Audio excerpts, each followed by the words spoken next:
المرسلين سيدنا ومولانا محمد وعلى آله وصحبه أجمعين. أما بعد، قالوا سبحانك لا علم لنا إلا ما علمتنا إنك أنت العليم الحكيم. قال رب اشرح لي صدري ويسر لي أمري واحلل عقدة من لساني يفقهوا قولي. وبالسنة المعجبين رحمه الله تعالى وآدم نفعا بعلومه بالدارين آمين. قال Arkanul Iman Sittatun, bahwa kini kita memasuki dengan pasal kedua, yaitu tentang rukun iman. Bahwa Arkanul Imani, bahwa rukun iman itu sittatun, ada 6. Maka orang yang dikatakan beriman harus memiliki rukun yang dia yakini seyakin-yakinnya tanpa ada sebuah keraguan. Al-awwalu, yang pertama, antu'mina billah. Yang pertama, ia beriman kepada Allah, ai bimakna haqqul yaqin, ainul yaqin, ilmul yaqin. Ketika orang sudah bicaranya iman, bicaranya kepercayaan. Ketika sudah berbicara kepercayaan, bukan sekedar percaya, tapi ada bayang-bayang keraguan. Sebenarnya Allah ada nggak sih? Tempatnya di mana sih? Katanya Allah dekat. Kalau dekat di mana? Tempatnya di mana? Dan jangan pernah kita berkata bahwa Allah tempatnya di arsy. Bukan. Arsy itu bukan tempatnya Allah. Bahwa Allah itu tidak bertempat. Allah ada di mana-mana, bahkan adanya di mana-mana lebih dekat daripada urat nadi kita. Ya Muhammad, kalau ada orang yang bertanya tentang diriku, katakan kepadanya, bahwa ini qarib, aku ini lebih dekat daripada urat nadi mereka. Maka ketika kita berada dimanapun, situasi kondisi apapun, harus menanam satu haqqul yaqin, yaitu keyakinan seyakin-yakinnya. Tapi ini juga tidak bisa menjadi patokan kalau tidak ada ainul yaqin. Bahwa ainul yaqin, yaitu dengan kacamata pandang kita atas apa yang Allah ciptakan. Kalau kita pengen melihat Allah itu ada atau tidak, ya kata ulama, lihat saja apa yang diciptakan. Adakah manusia yang mampu menciptakan langit terbentang luas tanpa adanya tiang? Mampukah menciptakan bumi yang begitu luas tanpa ada penyeimbang? Dan mampukah sekecil-kecil yang kuciptakan manusia dapat menciptakannya? Apa? Nyamuk, terus lebah, terus lalat, romo atau romo, ditaliin sepatu yang udah kehitam-hitam itu banyak romonya. Jadi ketika kita bicara tentang keyakinan kepada Allah, maka penting bagi kita meyakini dengan kacamata pandang kita. Namun ini pun gak bisa dijadikan patokan tanpa ada ilmu yakin, yaitu ilmu yang kita yakini mampu mengantarkan kita pada keimanan secara kacamata pandang dan secara keyakinan kepada Allah Subhanahu wa Ta'ala. Maka perlu di antara kita belajar yang namanya ilmu hakikat wal ma'rifat. Karena ini nanti jalurnya jauh nih. Ini kalangannya kalangan orang-orang tasawuf. Karena orang-orang tasawuf itu nanti disebutnya sufi. Sufi itu orang yang 70 untuk akhiratnya, 30 buat dunianya. Kalau kita masih terbolak, kita membakar 90 dunia, 10-nya akhirat. Itu juga masih abu-abu, 10-nya masih abu-abu. Kenapa? Karena kita orang yang ubud dunia, cinta yang lebih terhadap dunia. Mana buktinya? Saya tanya, udah siap mati loh? Belum. Tapi kalau orang-orang tasawuf ketika ditanya, apakah engkau siap mati? Saya ini mencintai kematian daripada kehidupan. Bahkan orang-orang tasawuf itu dalam kitab Jamiatus Shogir dijelaskan, setiap hari, setiap detik minta yang beliau itu adalah mati. Kalau kita mintanya panjang umur yang panjang, kita jadi panjang. Oke, dulu. Begitu dikasih umur panjang, lalai terus. Begitu dikasih umur panjang, ngibong terus. Waduh. Makanya kita mah boleh dikatakan 90% masih dunia, 10%-nya akhirat. Sedangkan orang-orang tasawuf yang sudah berjalan pada ilmu hakikat wal ma'rifat, ada sebuah kerinduan untuk berjumpa dengan Tuhannya. Kalau kita kan belum kayaknya. Saking rindunya dengan Allah, apa sih yang dia minta? Mati. Ada dua jalur untuk seorang hamba bertemu dan berjumpa dengan Tuhannya. Yang pertama adalah aqimis sholat, menegakkan sholat. Ketika orang itu masih hidup, dia akan bisa merasakan bertemu dan berjumpa dengan Allah. Ketika dia sholat, seakan-akan dia bertemu Allah. Jika dia tidak bisa melihatku, pastikan dengan imanmu, aku melihatmu. Udah begitu belum? Belum. Iya. Allahu Akbar. Mansur SNML di hari. Bukan dari kemana? Sholat aja bawa Mansur sama LP. Mengapa? Orang dekat. Begitu selesai ketemu TS, dokter apa Mansur dan LP. Lah yang diajak bicara juga, lu kan lagi sholat. Iya, sholat. Tapi pikiran, itulah kita. Orang hakikat wal ma'rifat, sholatnya, rukuknya, sujudnya bersama dengan ruhnya. Kalau kita baru jasad, belum ruh. Ada yang mengatakan kita baru ruhnya doang sujud, jasadnya belum. Mana buktinya? Ketika orang sholat masih memikirkan hal di luar sholat, berarti sholatnya tidak akan menjadi inna sholata tanha 'anil fahsya'i wal munkar. Bahwa sholat itu dapat mencegah perbuatan keji dan munkar kalau sholatnya meyakini Allah melihatnya, atau dia melihat Allah, atau Allah yang melihatnya, maka keluar daripada sholatnya dia tidak akan pernah ragu bahwa Allah selalu memperhatikan. Wallahu khabiru bima ta'malun, dan Allah mengetahui apa yang dia kerjakan. Nanti ketika dia merasa sholat itu dapat mencegah perbuatan keji dan munkar, keluar dari sholatnya muncul apa? Muraqabah, merasa diri diawasi Allah. Kita udah begitu belum? Belum. Udah dikit-dikit. Selesai sholat ya udah ngomong apa kek? Belum ada jiwa dan sifat serta karakter merasa diri diawasi Allah. Mana? Kasih goro-goroin orang. Terus nanti kalau sudah punya sifat muraqabah, baru masuk sifat yang kedua. Apa itu? Akhafullah, merasa takut kepada Allah. Sebab apa dia merasa takut? Karena merasa diawasi. Kalau udah gak ada jiwa merasa, gak susah. Merasa diawasi, dia kesini, diawasi Allah, sehingga takut. Dia berada di pagi hari, dia merasa diawasi, dia takut dengan Allah. Berada di siang hari, dia merasa diawasi, dia akan takut kepada Allah.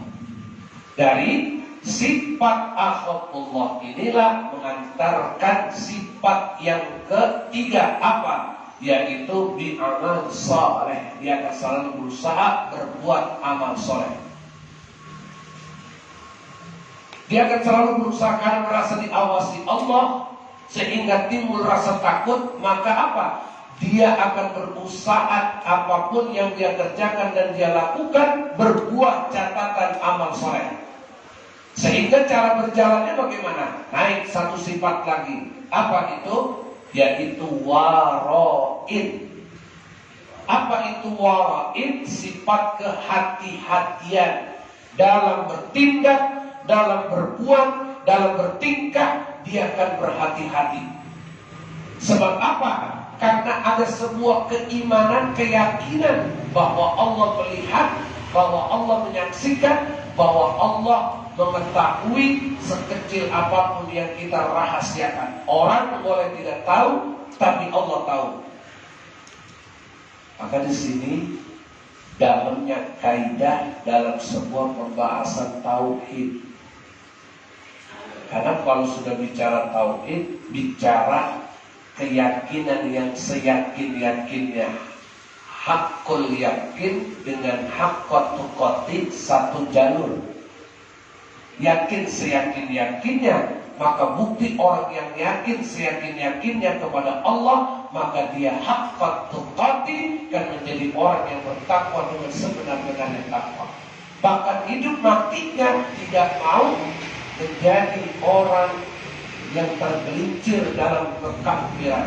Sehingga Allah tegaskan jangan kamu mati melainkan dalam keadaan Muslim yang mana? Tidak semua orang Islam beriman. Tidak semua orang Islam beriman. Itu ada yang gak sholat. Karena dia mungkin gak yakin akan ada azabnya Allah. Sehingga tinggalin sholat tenang saja. Tidak ada tangis, tidak ada rasa takut, bahkan tidak ada penyesalan. Ya sudah, cuek dan biasa. Orang yang seperti ini bukan berarti tidak bisa sholat. Orang yang tidak sholat bukan berarti gak bisa sholat. Kalau dikasih dicebek, sholat gak? Loh kagak. Lalu sholat sunat. Dan wajib gue ini gue bagi duit kan supaya lo sholat gak ya? Gak sholat, tapi sholatnya karena apa? Duit. Makanya jangan ditunjuk, memang itu orangnya. Makanya dikatakan haqqat tuqati, takwa dengan sebenar-benarnya takwa. Janganlah kamu mati melainkan dalam keadaan muslim yang mana? Muslim yang haqqat tuqati. Ini namanya tafsirul ayat minal ayat, menafsirkan ayat dari ayat itu juga. Jadi kalau pengen lihat orang Islam yang benar, ya lihat aja coba ibadah. Karena ada orang kata ulama tasawuf, ya, nanti di akhir zaman banyak orang yang bulu sama kulitnya doang Islam, daging tulangnya kafir.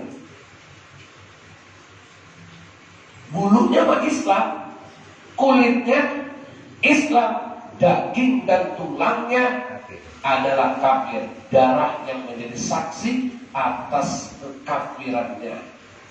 Waduh, udah sampai belum di sini?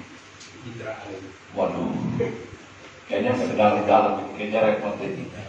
Maka apa ciri orang yang nanti bisa, kata ulama, nanti banyak orang nih matinya dalam keadaan musyrik, matinya dalam keadaan kafir. Yang mana? Dia sholat, dia ruku, dia sujud, tapi masih membawa kekafiran. Mana? Kemusyrikan. Mana? Satu, sholatnya ria. Sholatnya ria. Mana sholat orang yang ria? Pengennya mah dipuji orang. Baik dari gerakannya, baik dari bacaannya, baik dari zikirnya, baik daripada tasbihnya. Pengennya dipuji dan dilulukan orang. Kata ulama, orang yang sholat membawa sifat riya, maka batalah sholatuhu, batalah sholatnya. Repot Pak. Kalau kita arahnya ke sini nggak dapat nih Pak. Kalau diarahin ke sini nih, kalau kayaknya sholat kita harus ketemu.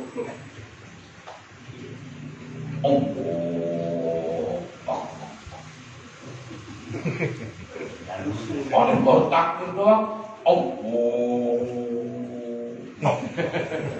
diputar-putar emang biar ngapa? Nggak ada itu tuntunannya, nggak ada. Itu bid'ah. Jadi bid'ah itu adanya di mana?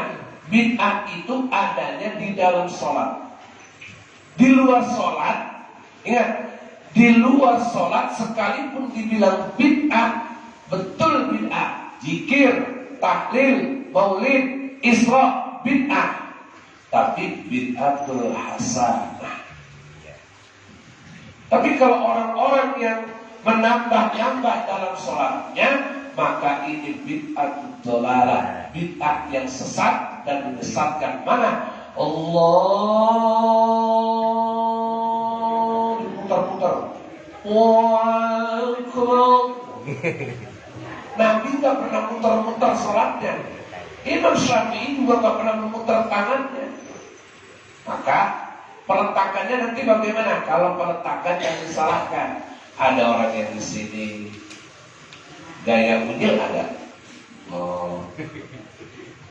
Sholat unyil, Iya, tangan pendek. nggak perlu disalahkan. Peletakannya pun ada di sini, ada di lambung, ada di perut, ada yang di pusar. Itu semuanya benar. Tinggal dia nanti mazhabnya ke siapa, itu semuanya benar.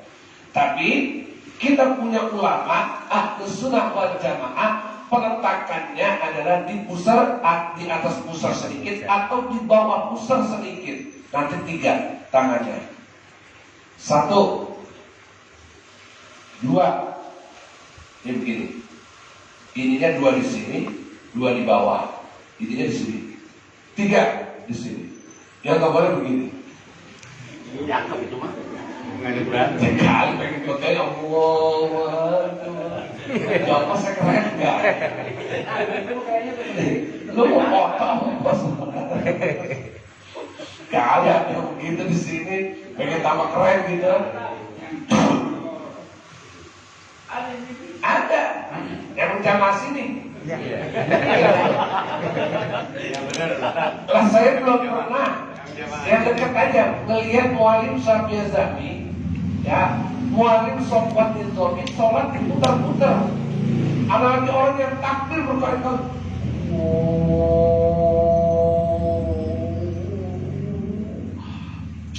Ulang. Oh, ini insyaallah.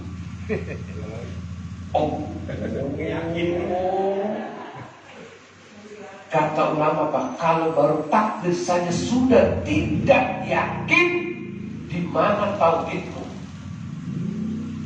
Kalau baru sholat saja sudah banyak keraguan-keraguan, barangkali dari wudhu dan makananmu yang membuat banyak keraguan.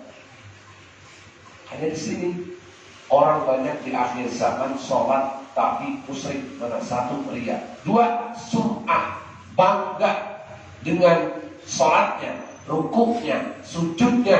Bahkan apa? Kalau ada orang yang memuliakan orang lain cuma karena, maaf, ibadahnya, sorbannya, gamisnya, pecinya, lalu mudah membenci orang yang belum sholat, mudah membenci pendosa, itu bukanlah memuliakan, tapi itu tipikal para penjilat yang pengen cari kemuliaan di hadapan orang mulia. Terus sampai dibilang gitu tuh, penjilat, ketemu yang lu apa sih, lu kan terdosa, lu bakal bercari maksiat. Kita tidak tahu di hadapan kita dia merasa, di kehidupan nyata dia merasa, kita merasa nih dia itu ahli maksiat. Kita tidak tahu di tengah malam kalau dia sedang menangis. Hati-hati, banyak orang-orang tasawuf yang nyamar hidupnya. Di kehidupan nyata ia biasa saja seperti orang bodoh, seperti preman. Tapi kita tidak tahu di tengah malam ternyata dia adalah orang yang paling dekat dengan hamba Allah. Makanya sampai kata ulama tasawuf, kalau orang memuliakan orang lain cuma karena peci, sorban, gamis, itu bukan memuliakan, tapi itu penjilat. Jadi maka saya orang mau mabok kayak orang pakai tangan saya. Karena ukuran manusia bukan terletak pada pakaiannya. Sehingga di situ Allah katakan apa? Rasulullah katakan innallaha la yanzuru ila suwarikum wa a'malikum wa amwalikum walakin yanzuru ila qulubikum wa a'malikum. Sesungguhnya kata Rasulullah, Allah tidak melihat pada suwarikum. Apa itu? Wajah, tampang, penampilan. Wa amwalikum, dan Allah juga tidak melihat pada harta bendanya. Walakin, akan tetapi Allah melihat pada qulubikum, hati. Hati penjilat tak kelihatan, Pak. Orang mencampur, oh, ada orang kaya, dia ke orang miskin, apa sih? Penjilat tuh. Ada nggak begitu? Banyak pada caper, cari perhatian sama carmu, cari muka. Nah itu tipikal penjilat. Begitu ketemu kiai gede, Ustaz kampung, ecek-ecek. Awas. Itu kata ulama tasawuf, engkau bukan lagi memuliakan dirinya, tapi engkau sedang menjatuhkan harga dirimu, karena dirimu tidak ubahnya seperti para penjilat yang memuliakan orang karena pangkat, jabatan, gelar, dan pakaiannya. Ini baru satu, Pak. Baru satu. Dua, sum'ah, bangga diri. Terus yang ketiga, ujub. Tahu ujub? Sum'ah suka muji diri sendiri, ujub itu bangga diri. Lalu takabur, kesombongan. Kalau orang sholat, bilang sholat, dia ruku, dia sujud, bawa 4 ini dalam sholatnya, maka batalah sholatuhu, bisa batal sholatnya, bahkan ditolak ibadahnya. Sebab apa? Bercampur dengan kemusyrikan. Sekecil-kecilnya kemusyrikan adalah riya, sum'ah, ujub, dan takabur. Makanya Rasulullah sebelum bertemu dengan Allah saat Isra Mi'raj dibelah dulu dadanya. Agar apa? Tidak ada kebangga-banggaan, tidak ada keriaan, tidak ada kesombongan di saat ia bertemu dengan Sang Maha Akbar. Katanya Allah Maha Besar, tapi mengapa kesombongan kita terkadang merasa lebih besar daripada Allah? Makanya dibersihin dulu. Tuh, bersihin dulu. Gila. Artinya dibersihin dulu betul. Tidak beritan. Karena min qalbin salim, hati yang selamat adalah hati yang bersih. Dari apa? Iri, dengki, ujub, sum'at, riya, takabur. Baru Pak kita masuk ranahnya tuh ranah terbuka tabir. Nanti kalau orang udah sampai level itu, nanti muka syafah, matanya sudah dibuka tabirnya. Kalau kita masih muka syafah, belum muka syafah. Muka syafah itu adalah orang yang sudah dibuka mata tabirnya dan mampu melihat manusia dengan kacamata tauhidnya.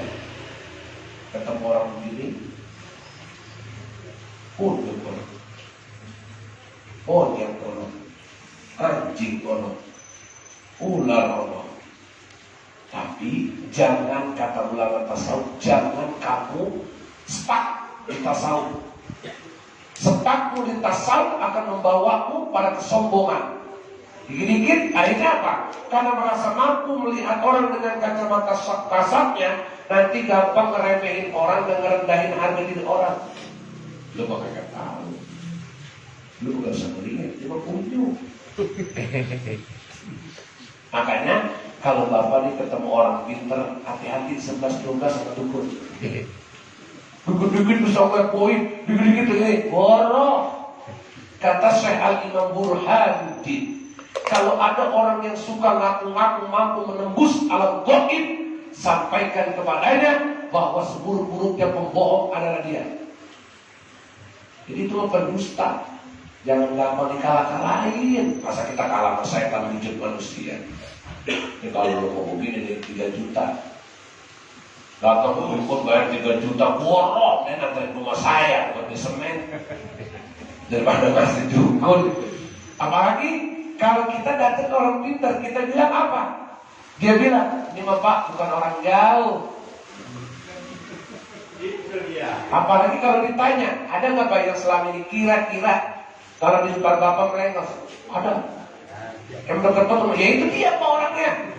Hati-hati ini dukun. Kalau dia benar orang tasawuf, kalau dia benar orang hakikat wal ma'rifat, sekalipun dia tahu, nggak akan dikasih tahu.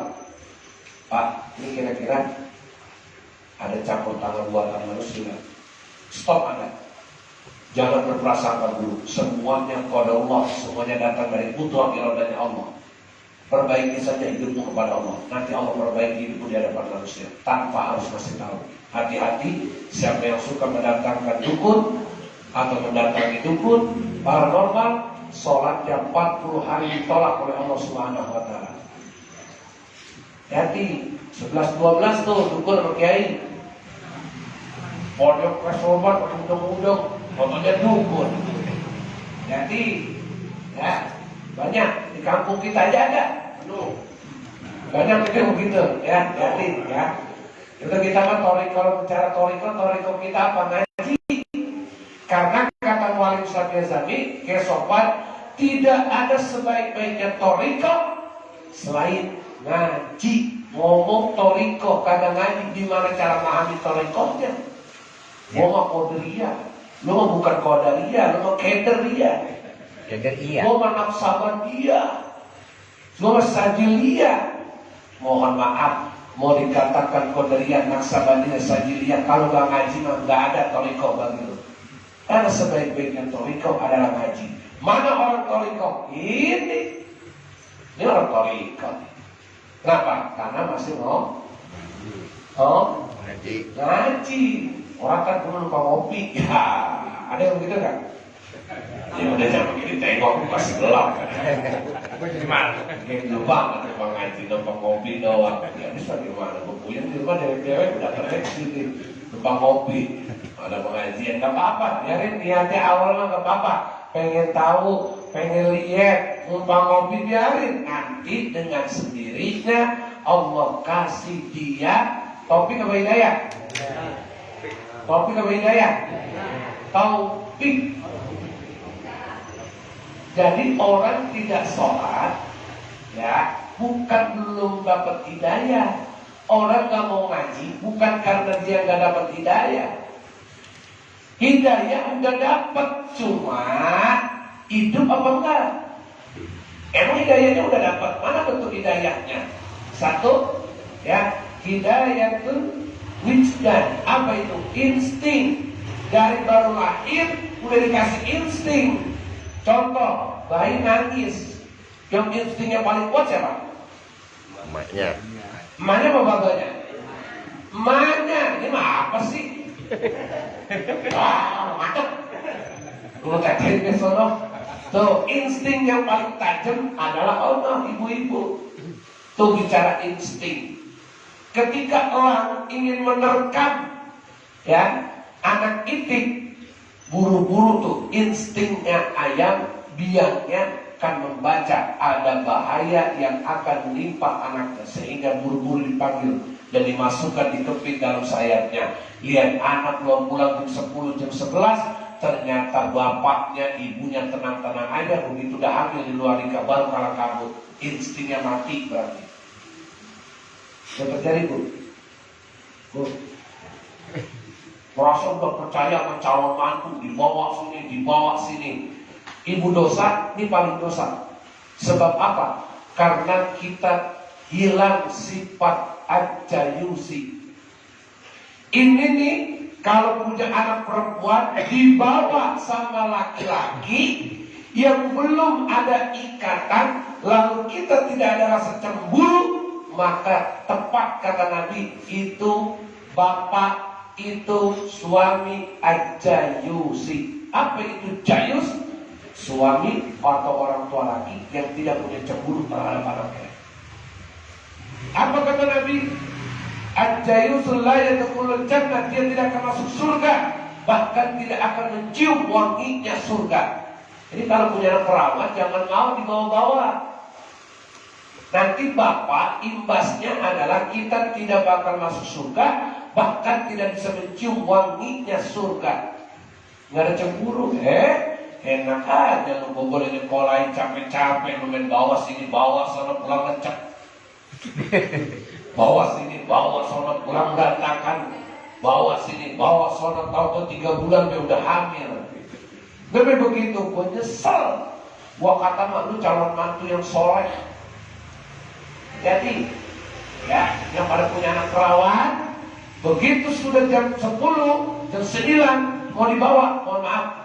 Kalau mau namun sini, paling malam jam 10 pulang. Kalau nanti dia telah jadi istri lu mau bawa jam berapa terserah lu. Kalau hari ini gua yang masih bertanggung jawab dunia akhirat. Kira-kira bisa nggak begitu Pak? Ya, kalah sama martabak.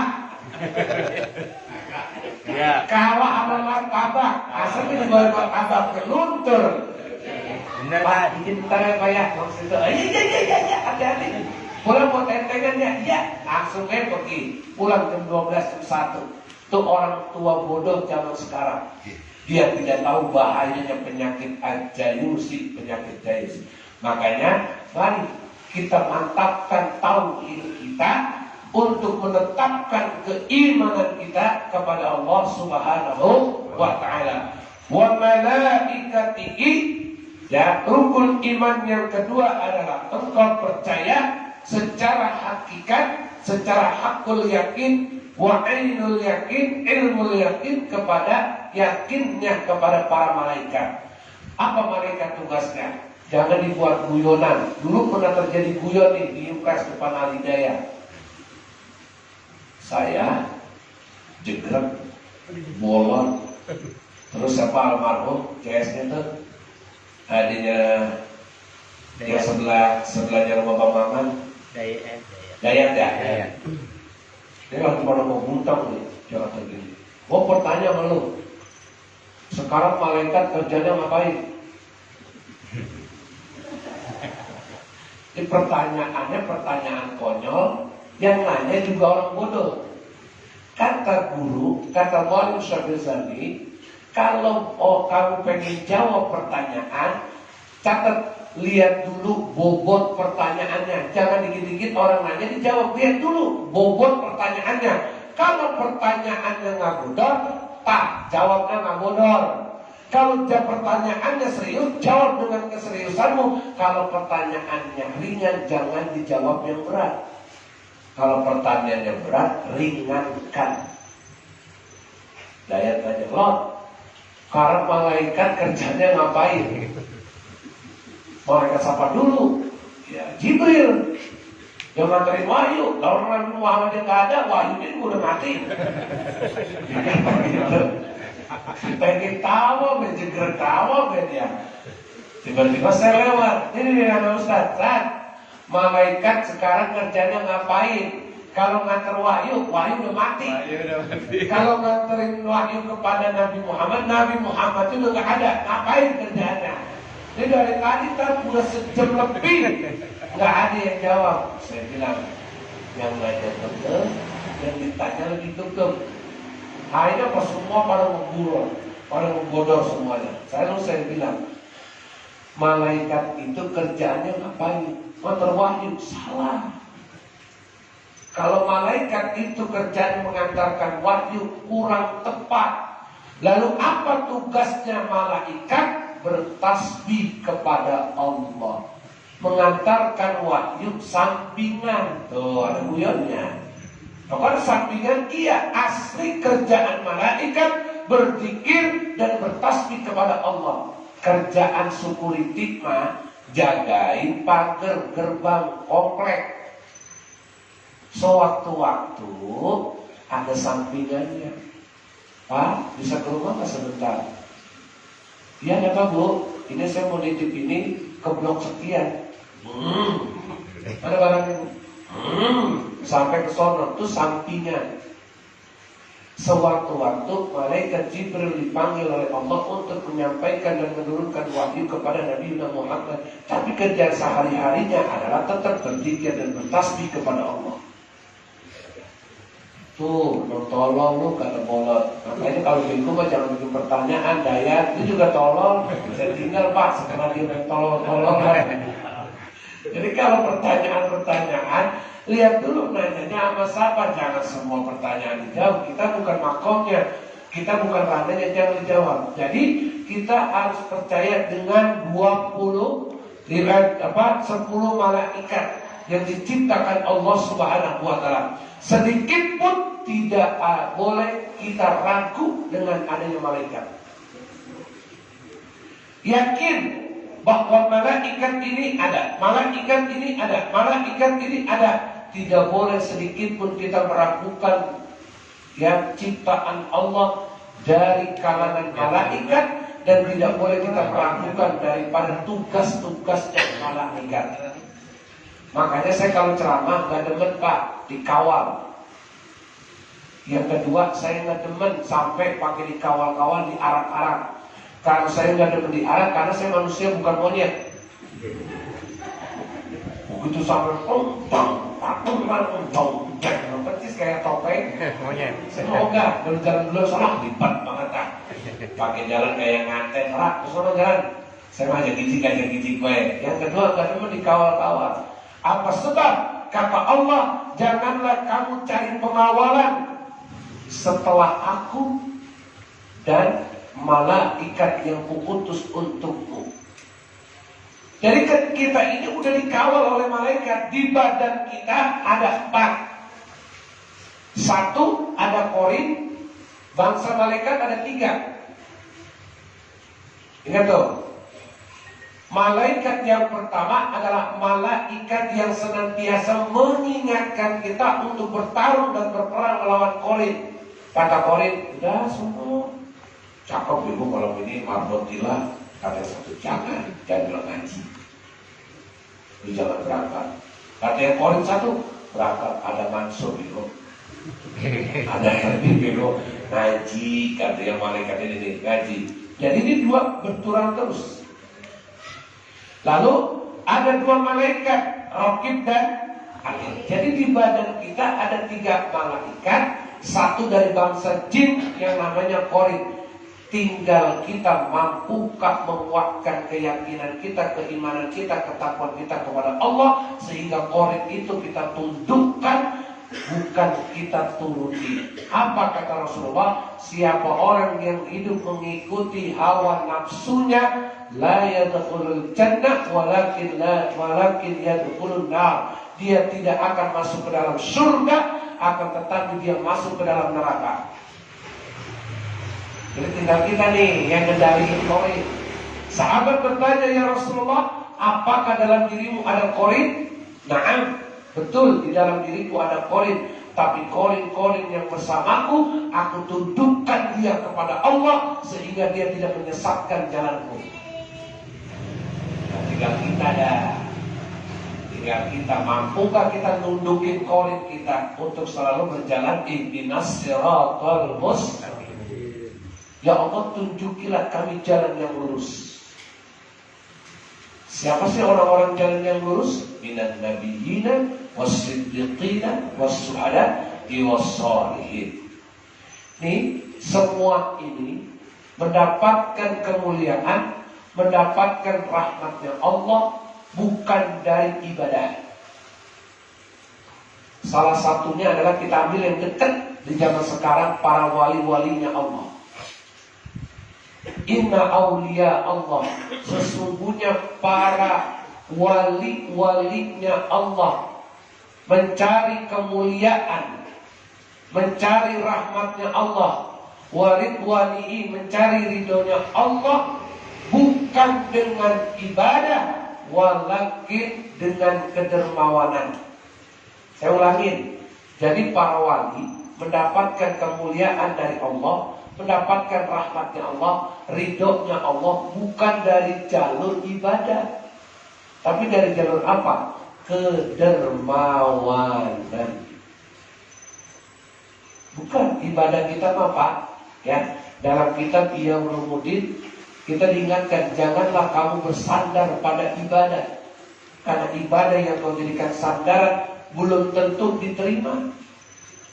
Wah, aku mau jalan surga, udah sholatnya full, mau waktu, keren. Sholatnya pengen dipuji, pengen dilihat, bangga diri, bagaimana?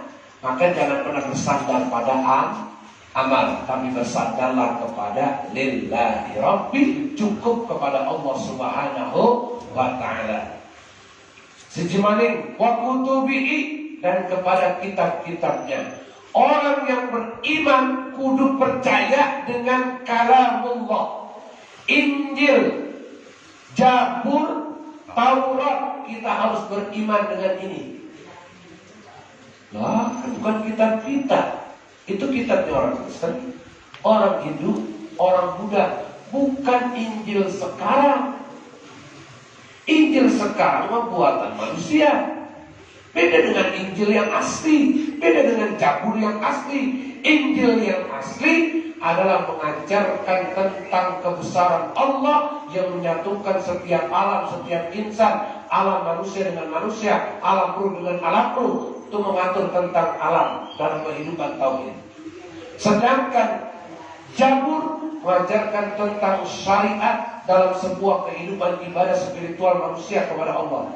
Sedangkan Taurat mengajarkan tentang keutuhan sifat dan keutuhan Allah Subhanahu wa ta'ala. Baru disempurnakan dengan kitab yang terakhir, Al-Quran.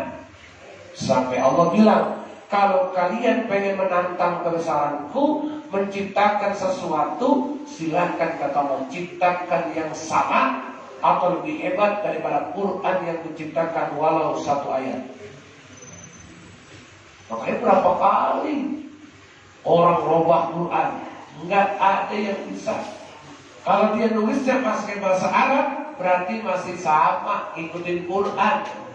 Bikin yang baru, ya, yang sama dengan apa yang menciptakan, atau kalau bisa lebih hebat dari yang menciptakan. Nggak ada yang mampu. Nggak ada yang mampu. Maka orang yang mengaku beriman kepada Allah, dia pun harus beriman dengan kitab-kitabnya Allah. Kita ini kitabnya Al-Quran. Sedikit pun saya katakan, siapa orang yang tidak percaya dengan ayat Quran, kafir. Siapa orang yang tidak percaya dengan, ini satu ayat. Sekarang, siapa orang yang tidak percaya dengan satu huruf dalam Quran, kafir.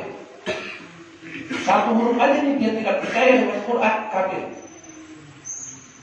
Maka jangan sekali-kali kita bermain-main dengan ayat-ayat Allah. Makanya dinamakan Al-Quranul Karim. Quran artinya bacaan, Karim artinya mulia. Maka ini adalah bacaan mulia. Maka siapa yang membacanya, pasti dia akan dimuliakan Allah Subhanahu wa ta'ala wa rasulihi, dan para rasul-rasulnya. Rasul artinya utusan. Maka kita harus percaya dengan utusan Allah, siapapun yang diutus. Kita tidak boleh sedikit pun mengingkarinya. Gue gak percaya itu. Kalau Nabi Musa belah lautan. Lah memang kita tidak boleh percaya. Di sini bicaranya hakikat. Kalau syariat kita percaya sama Nabi dan Rasul. Tapi ketika sudah bicaranya hakikat, bahwa Nabi Musa memang tidak bisa membelah lautan, hakikatullah, hakikatnya Allah yang membelah lautannya. Jadi kita percayanya siapa? Tetap kepada Allah. Tapi kita juga diperintahkan untuk tetap beriman kepada utusan-utusan Allah. Bukan karena utusannya yang diutus, tapi tentang kebesaran Allah yang mampu mengutus manusia termulia di muka bumi. Di zamannya Nabi Musa adalah sosok Nabi yang mulia. Ya, makanya sampai dijuluki kalamullah, Nabi yang bisa ngomong dengan Allah. Lalu kalau yang besok kita melakukan ini Idul Adha apa? Kurban. Nabinya siapa? Jangan Ibrahim baik, itu mah tetangga kita. Nabiullah Ibrahim dan Nabi Ismail alaihissalam. Mail baik. Mail makan toge. Ya.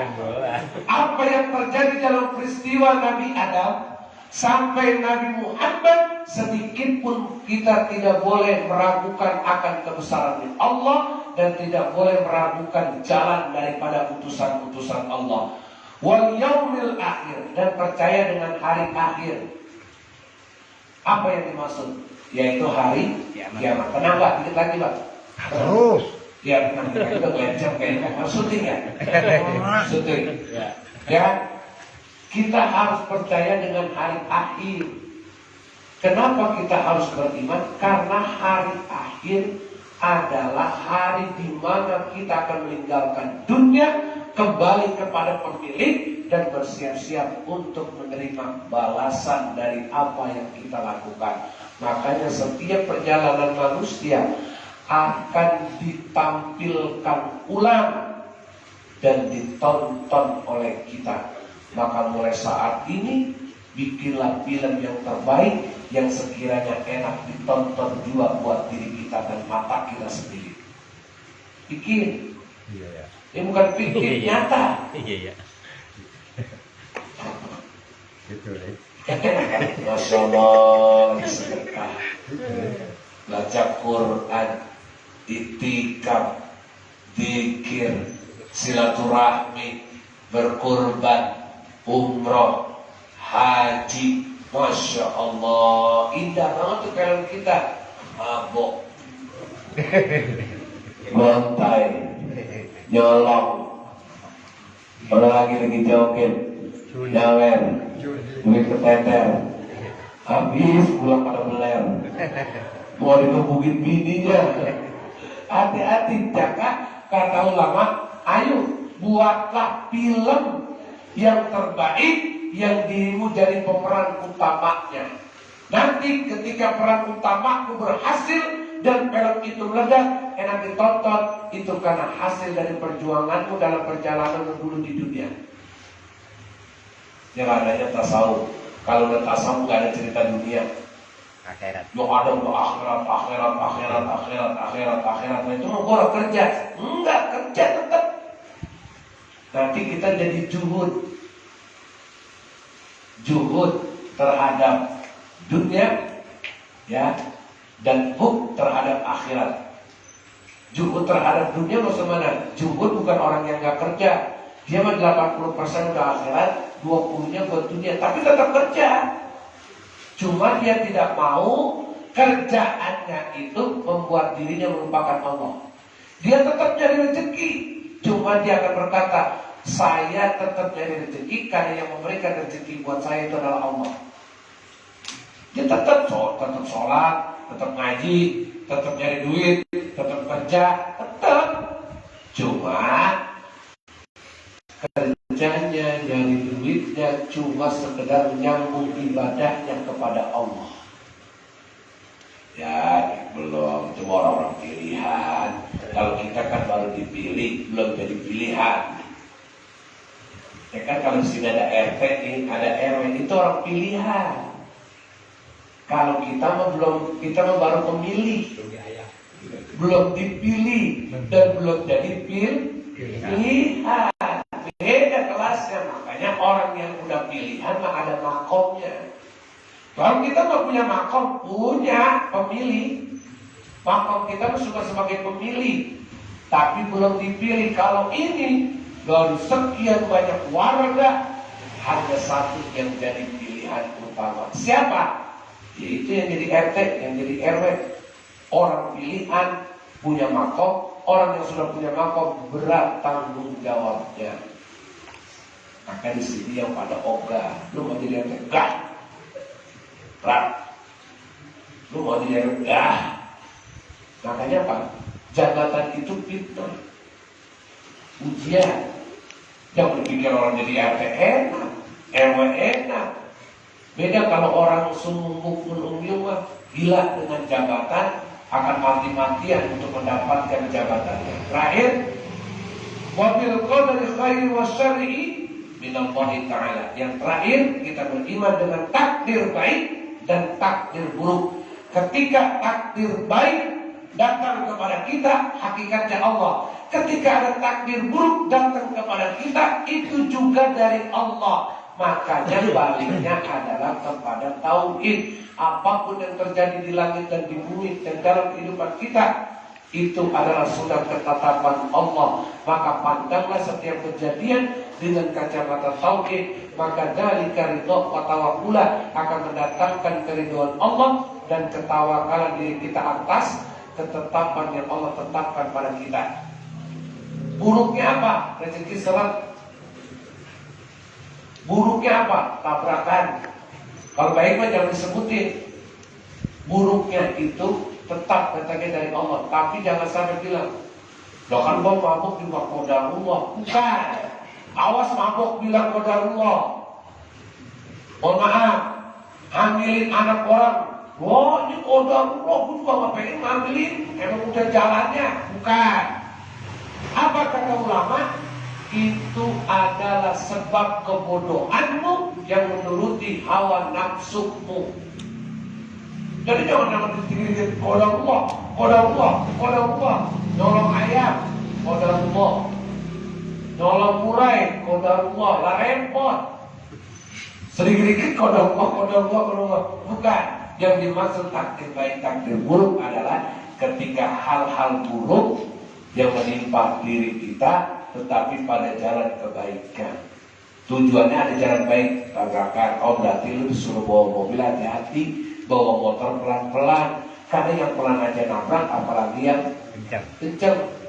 Yang jalannya udah pelan banget masih ditabrak, dan bahkan masih nabrak. Dan disuruh hati-hati. Itu kira-kira begitu daripada qadarullah. Wallahu a'lam bishawab.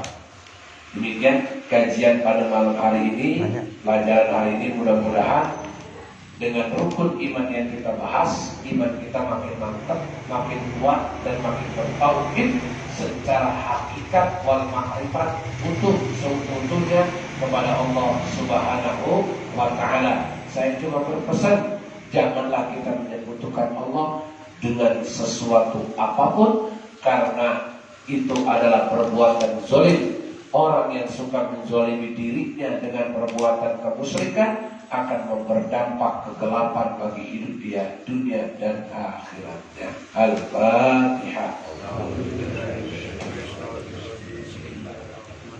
Alhamdulillahirabbil alamin. Iya. Siratal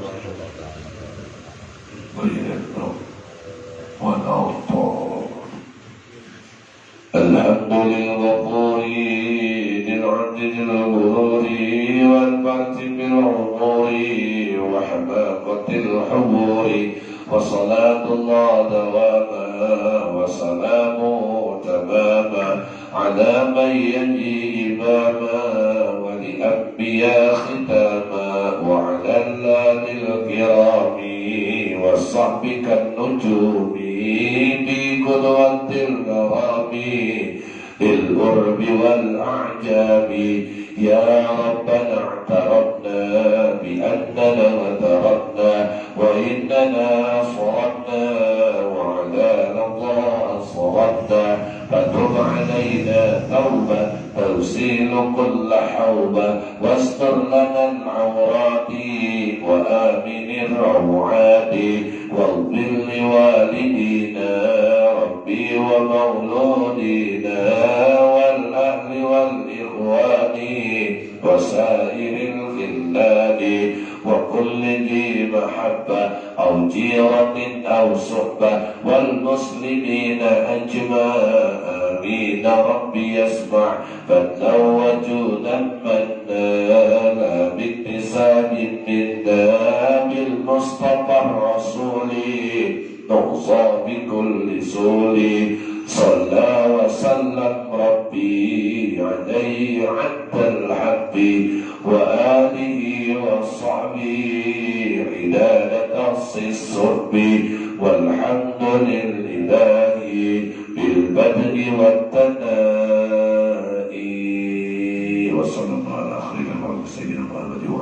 وصحبه وسلم الحمد لله رب العالمين.